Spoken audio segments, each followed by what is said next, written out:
శ్రీ మహాగణాధిపతయే నమ. శ్రీ గురుభ్యో నమ. శ్రీమాత్రే నమ. శ్రీమాత శ్రీ మహారాజ్ఞి ఛానల్కి స్వాగతం. భగవద్భక్తులందరికీ వైకుంఠ ఏకాదశి శుభాకాంక్షలు.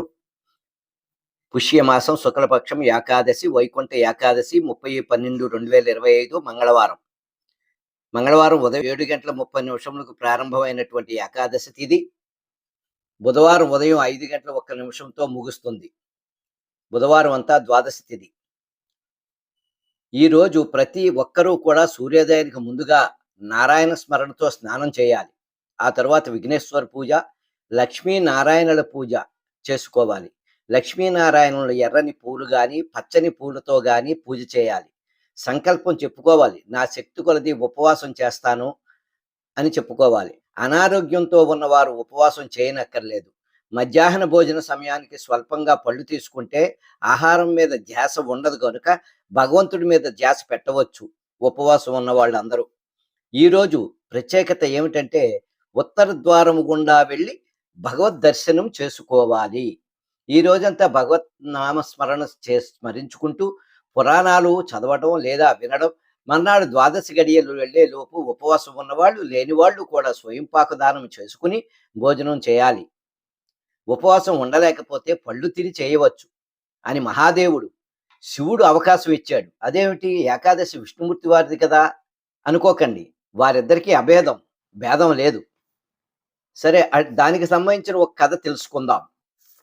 ఒకసారి భీముడు బదరీనారాయణ క్షేత్రమునకు వెళ్ళాడు.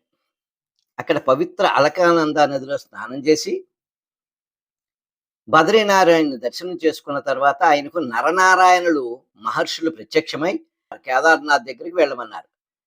భీముడు కేదార్నాథ్ వెళ్ళాడు. ఆ రోజు దశమి. ఈశ్వర పూజ చేసుకున్నాడు.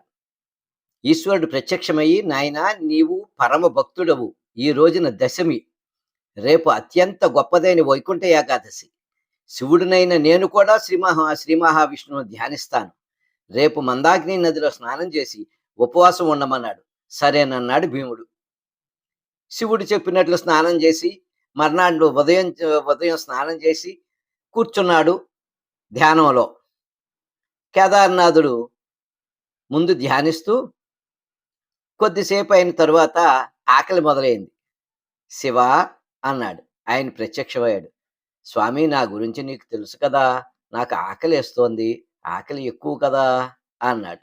అప్పుడు శివయ్య జాలిపడి, సరే ప్రాలు తాగి ఉండవచ్చు భీమా అని శాసనం చేశాడు. వెంటనే భీముడు ఆయన స్థాయిలో పాలు తాగాడు. మళ్ళీ కొద్దిసేపు అయ్యాక మళ్ళీ పిలిచాడు. అదే పరిస్థితి. సరే, నీకోసం పళ్ళు కూడా తిని ఉండవచ్చని శాసనం మారుస్తున్నాను అన్నాడు.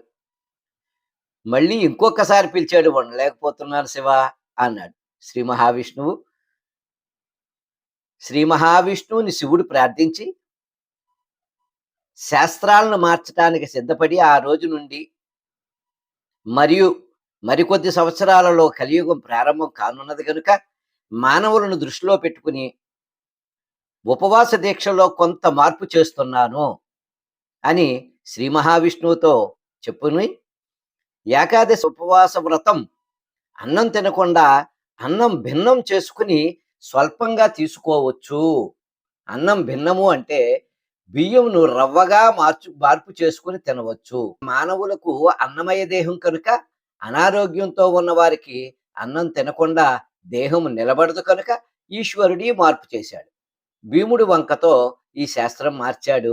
అది మనకి ఈ కలియుగంలో ఉపయోగపడుతుందని శివయ్య ఆ ప్రకారం చేశాడు.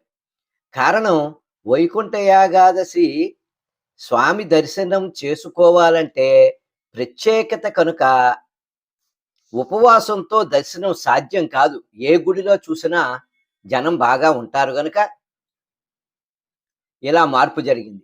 తిరుపతి వెళ్ళామనుకోండి, 24 గంటలు 36 గంటలు ధర్మదర్శనం. మరి తినకుండా ఎలా ఉండగలం? ఎలా దర్శనం చేసుకోగలం? ఓపిక ఉండాలి కదా. కాబట్టి అక్కడ అల్పాహారం పెడతారు. అది తిని దర్శనం చేసుకుంటే స్వామి సంతోషిస్తాడు కూడా. అలా కేదారేశ్వరుని స్థానమందు భీముడు ఆ రకంగా ఉపవాస దీక్ష చేశాడు. ఏకాదశి వెళ్ళి ద్వాదశి గడియలయందు స్నానం చేసి ధ్యానం చేసుకుంటుండగా బదరీనారాయణుడు దర్శనమయ్యింది భీముడికి. నాయనా, ఏకాదశి అంటే శివుడికి కేశవుడికి కూడా ఇష్టమైనది, పవిత్రమైనది. శివుని ఆజ్ఞతో ఉపవాసం చేసావు కనుక నా దర్శనం పొందగలిగావు. మా ఇద్దరికి అభేదం నాయనా. ఈ ఏకాదశి ఉపవాస ఫలితం వల్ల నీవు శరీరం విడిచిపెట్టాక స్వర్గానికి వచ్చి 1000 సంవత్సరములు స్వర్గంలో ఉన్నాక శాశ్వతముగా వైకుంఠ ప్రాప్తి కలుగుతుంది అని వరమిచ్చాడు బదరీనారాయణుడు, శ్రీ మహావిష్ణువు. అలా భీముడు శాశ్వత వైకుంఠం పొందాడు. జనులందరూ ఏకాదశి, అందులో ఈ వైకుంఠ ఏకాదశి చేసి హరినామస్మరణ చేస్తూ ఆయన దర్శనం చేసుకోండి. మన దగ్గరలో ఉన్న ఆలయాన్ని దర్శించండి. ద్వాదశి నాడు దానం కూడా మంచి ఫలితాన్ని ఇస్తుంది.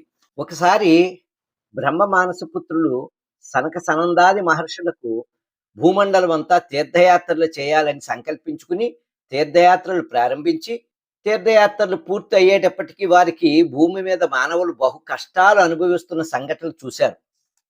వారు వైకుంఠం చేరి శ్రీ మహావిష్ణువుని స్తుతించి ఈ విషయం తెలియజేశారు. మానవులకు స్వతంత్రంగా ఆలోచించే శక్తిని బుద్ధిలో ప్రవేశపెట్టారు బ్రహ్మగారు. వారు బుద్ధిని ఉపయోగించకుండా మనస్సు దేనిని ప్రేరేపిస్తే దానిని అనుసరించి కష్టాలు తెచ్చుకుంటున్నారు. ఆహార నియమాలు పాటించటం లేదు. బాధలు తమకు తాముగా తమ కర్మలను బట్టి కర్మలను బట్టి తెచ్చుకుంటున్నారు బాధలు.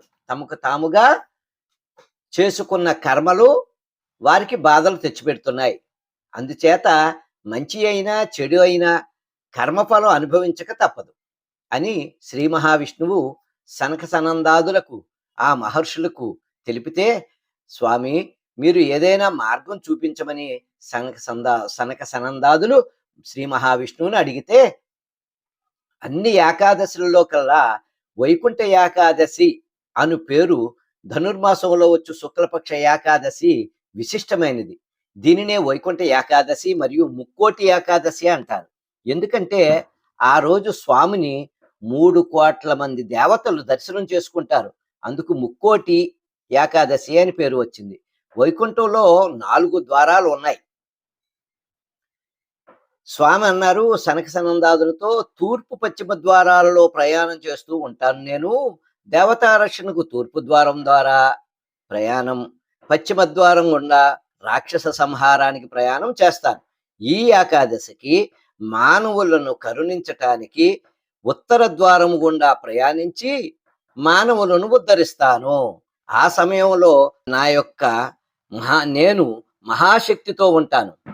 అలా ఈ రోజున ముక్కోటి దేవతలు భూలోకానికి వచ్చి నా దర్శనం చేసుకుంటారు. కాబట్టి ఏ మానవులు పరాభక్తితో నన్ను దర్శనం చేసుకుంటారో వారికి తెలిసి తెలియక చేసిన తప్పులను అన్నిటిలో ప్రక్షాళన చేస్తాను నా దర్శనం వల్ల అని చెప్పేసి శ్రీ మహావిష్ణువు సనక సనందాదులతో చెప్పాడు. సరే, ఆ రోజు ఆయన దర్శనం వల్ల మనకి జరిగేది ఏమిటి? మనకి పుణ్యఫలం ఎలాగా అంటే, జరిగిన 7 జన్మలలో, జరుగుబోవు 7 జన్మలలో కూడా సుదర్శన చక్రంలా వైకుంఠ ఏకాదశి రోజు ఆరాధన ఉపయోగపడుతుంది. వైకుంఠ ఏకాదశి ఉత్తర ద్వార దర్శనం అంత గొప్పది. గరుడ పురాణంలో గరుత్మంతుడికి శ్రీమన్నారాయణుడు చెప్పిన నియమాలు: సూర్యోదయానికి ముందు లేచి తలస్నానం చేయటం, స్నానానికి ముందు నారాయణ నామం చెప్పుకుని స్నానం చేయటం, ఉతికి ఆరేసిన మంచి వస్త్రాలు ధరించి ఉత్తర ద్వారం గుండా స్వామివారి దర్శనం చేసుకోవాలి. అన్ని ఏకాదశులకు ఉపవాసం చేయలేకపోయినా ఈ వైకుంఠ ఏకాదశి రోజునైనా ఉపవాసము సూర్యోదయ కాలం నుండి సూర్యాస్తమయం వరకునైనా చేయాలి